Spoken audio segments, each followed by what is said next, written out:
am Pete from PeteHatesMusic, and we're here with Chris Gonda, Manager Content Acquisition for Blackberry.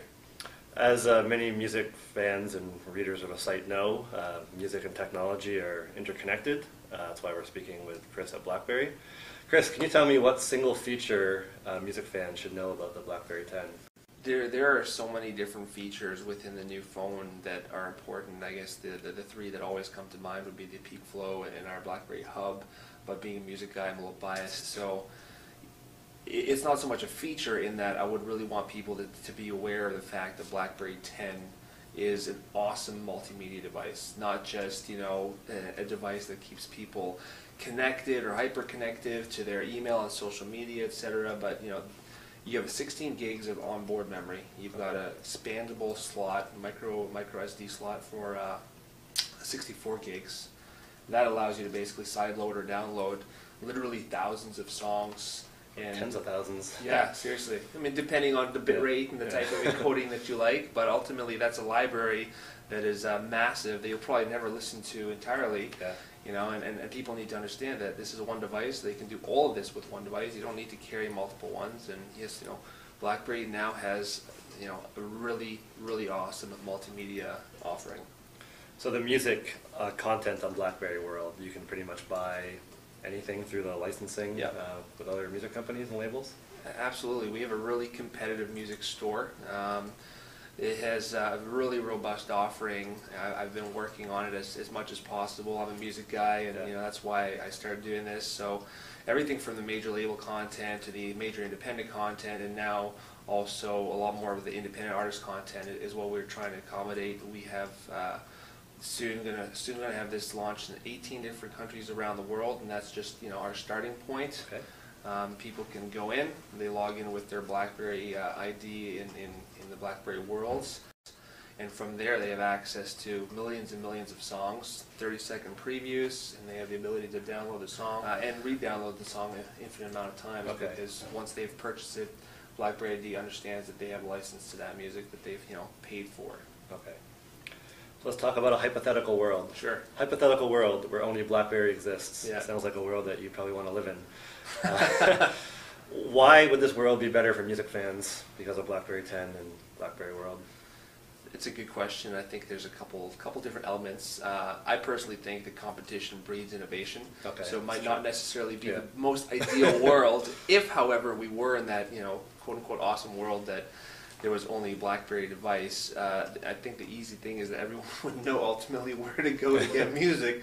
It would be pretty simple. You go to BlackBerry World, you browse the store, you get what you want. I hope that answers the question. Yeah, that's good enough for me. I personally don't make music. I suck. I can't sing. I have no sense of rhythm. You should see me on the dance floor. Probably like me. I didn't even dance at my wedding. So. Can people make music on the BlackBerry through apps and yeah, we have a lot of different applications for doing that type of stuff within the store. I don't necessarily want to focus on applications, but a really good example would be our Keep It Moving projects. I don't know if you've heard of them. I have not. So we have these really cool Keep It Moving projects, and we've partnered with select people to really show how they can be creative using the device, one of which is Alicia Keys. Alicia Keys is pretty well known. Yeah. She's also our new creative director. And we've basically given her this challenge to take the device, to use the BlackBerry 10.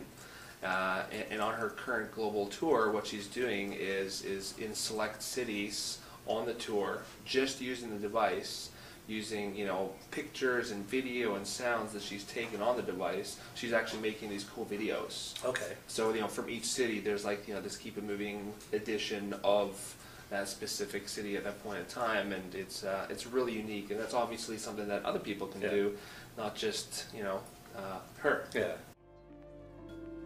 I'm going to create a unique music video for each and every city that I go to.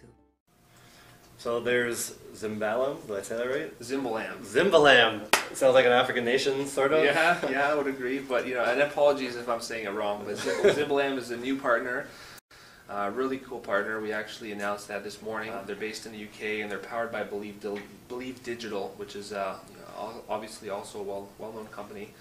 And I really love independent content, and I think that's one of the areas where we can really make a cool story. It's, anyone can get top content and, generic adult top 40 top content, and that's very good and very important, but I think that if you focus on independent artists, especially ones that don't have representation, you get a cool story there. And so we said to ourselves, how can John Smith in his basement, like you said, who doesn't have talent, but wants to like get music out there, get their music into Blackberry world? So we started to explore that, and Zimblam just seemed like the perfect fit for us.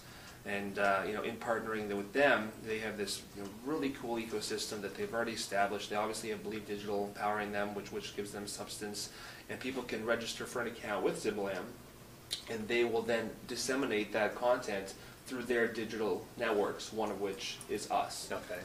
And you can go up and purchase it. Absolutely. Yeah. So the artist will actually retain the rights to their music. Zimblam takes a percentage, I believe it's 10% of sales from the actual content, plus there's a small upfront fee to distribute the content, whether it be an album or a song. Yeah. But other than that, the artist retains everything. I think that's really the key message, that you can not only create the music and distribute the music through us, but you get to control. Yeah. Exactly. So you're a music guy. Yeah. There's a bit of a expanding the mind kind of question. If the Blackberry 10 were a genre of music based on its functionality, what genre of music would it be? Is it more classical? Is it more I think that top 40? It's tough to say if it would be one specific genre. I think we're talking about multiple genres. I could easily say that it would be like electronica, like drum and bass, or speed metal, because it's for the hyper-connected people. Okay, and yeah. It keeps you moving, and it's all about being in touch with your world at all points in time. But I think that being a music lover, I also enjoy jazz and classical, and the lighter side of the world of music, and the phone allows you to do that too. It allows you to relax. So I think the answer is that there isn't one genre per se. It's a lot of them, but like I said, I'm a rock guy, so I have to go with hard rock, because it always keeps me going, always keeps me pumped up. I think we should do a quick demo on the phone and check out how Sure. Pete Hates Music looks on a Blackberry. I think we can do that. Okay, so Chris, let's see how Pete Hates Music looks on the Blackberry. That's your site. What do you think? That's not too bad. Let's see our Canadian Music Week content. It looks very nice.